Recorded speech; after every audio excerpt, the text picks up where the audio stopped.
So guys, kain tayo ng kamote. Wait, kamote ito?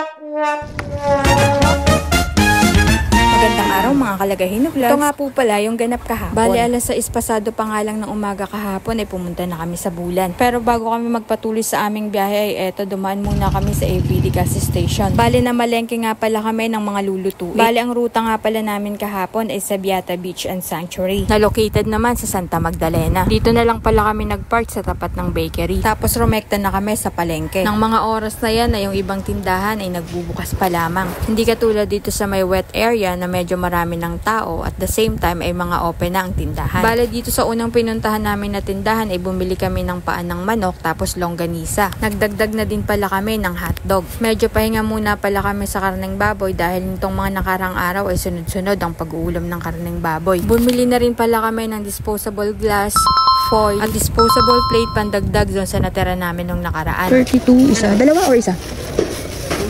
Isa? Dalawa na lang. Buti na. Oo, buti na. Baka kasi maano, mabutas. Bumili kami ng kamatis, bawang, tapos repolyo. Wow! So, ang sunod naman namin bibili na isda. Dito na nga lang pala kami bumili ng isda kay ate. Isang medyo malaki at maliit pala ang binili namin kay ate. 480 po yan. Wala na pong tawad. Ha? Wala na pong tawad. 450 na lang. What? 70 lang, ma'am. Pwede na.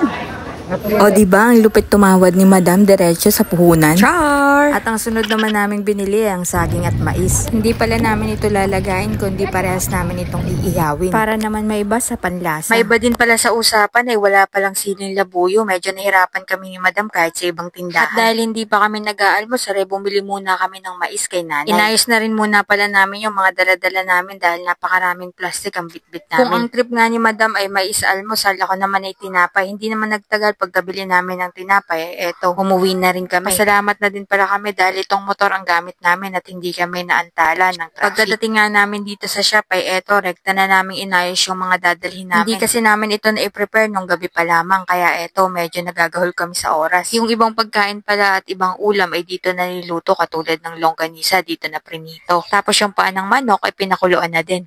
Ready na rin ang aming butane. Nilinisan na nga din pala ni Boyong ang paan ng manok habang naghihintay ng available na stove. At huwala, tapos na ang longganisa. Tapos ay ang paan ng manok. Nung naiimpakin na nga namin lahat at naisaayos na ang mga gamit ay eto, nagsimula na kami magkarga ng mga gamit.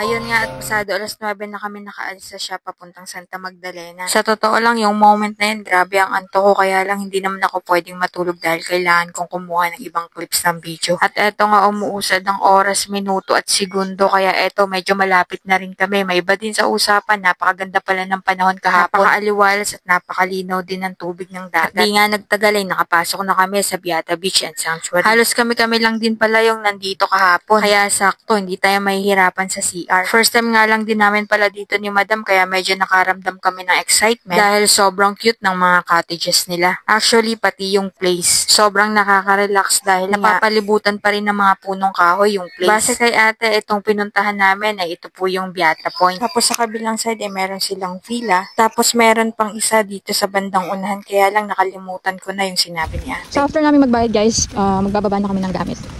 Bale, cottage number 2 yung kinuha namin. Tapos sa cottage nila is pwede tayo dito. Pwede dito, no?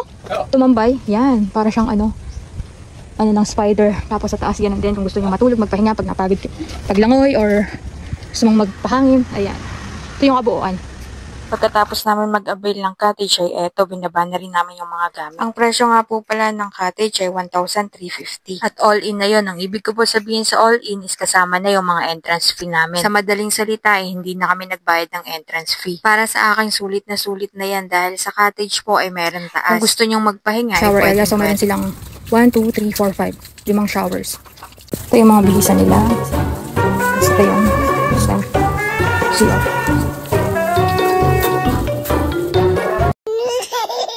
You can see meron silang CCTV. So, safe. Ito nga din po pala yung pinaka-reception area nila na kung saan ay magbabayad ka at mag-order ka rin ng mga gusto mong pagkain o drink. Ang isa sa nagustuhan ko din po pala dito ay napakalinis ng lugar. Makikita mo naman na well-maintained yung kalinisan kasi habang nandoon kami ay naglilinis si ate. Hindi sa mismong space namin nakikita ko lang na nagwawali siya. So guys, sakya tayo para makita natin sa taas kung gaano kaganda habang nag-prepare ng foods. Meron kaming baon na mais and saging na taba. Hotdog na. Nag-iihaw din pala kami ng bangus. So, meron dito drinks, mangga. Tapos yung tira namin ng nakaraan ni Madam Dragon Fruits. Tapos canton. Tapos yung kanina na longganisa na prinito ko na. Kanin. At sisimula naman natin ang pagluluto ng paanang manok. Ayan nga pala ang ating master chef. Tagal din kami hindi nakapag-beach, nakapag-adventure. So, ngayon na lang ulit dahil maluwag yung schedule. So as you can see, ito yung kabuuan ng mga cottage nila. Ang maganda pala dito, yung hangin niya, wala masyadong mga malalaking bato or yung mga masasakit sa paa kapag inapakan. Tapos dito sa pagbaba, medyo maitim yung buhangin, pero okay lang kasi malinis naman. Nice!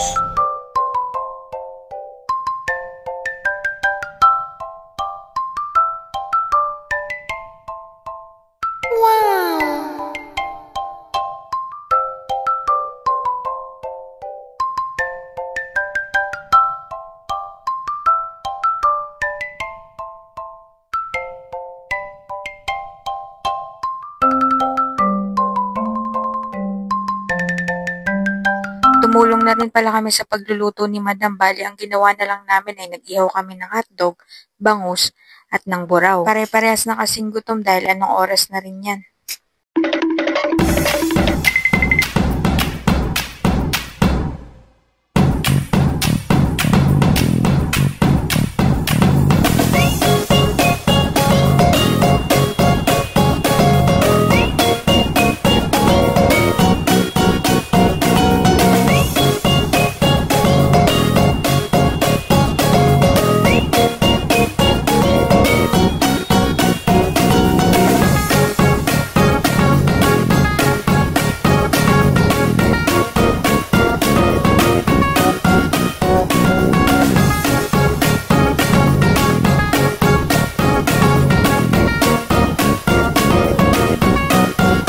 At sa wakas, after 10 years ay eto, kakain na kami. Tara guys, kain tayo.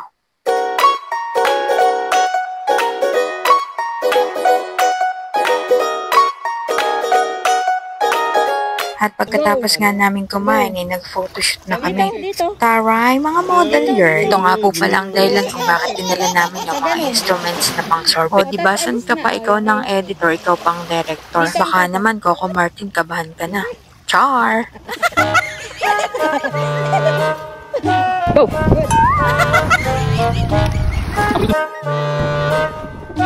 At pagkatapos na po pala ng shooting ng mga artista ay eto, chilling time na. Mahal ang talent fee ng mga Guys, papunta kami ni Madam dito sa pinaka last na cottage. Ito yung pang 12, number 12. So pare-parehas lang ang style ng cottage dito, no? Ayan.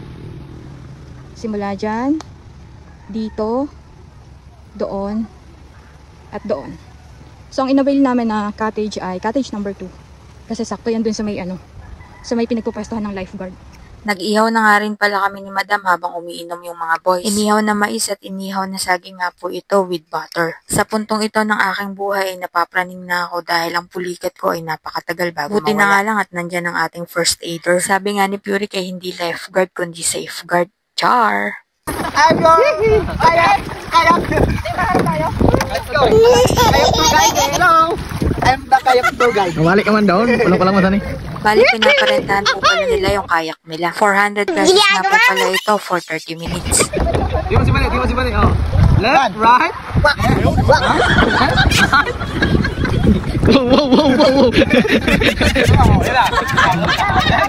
Sabay. Kanan sa right. Ginagawa mo! Sabay.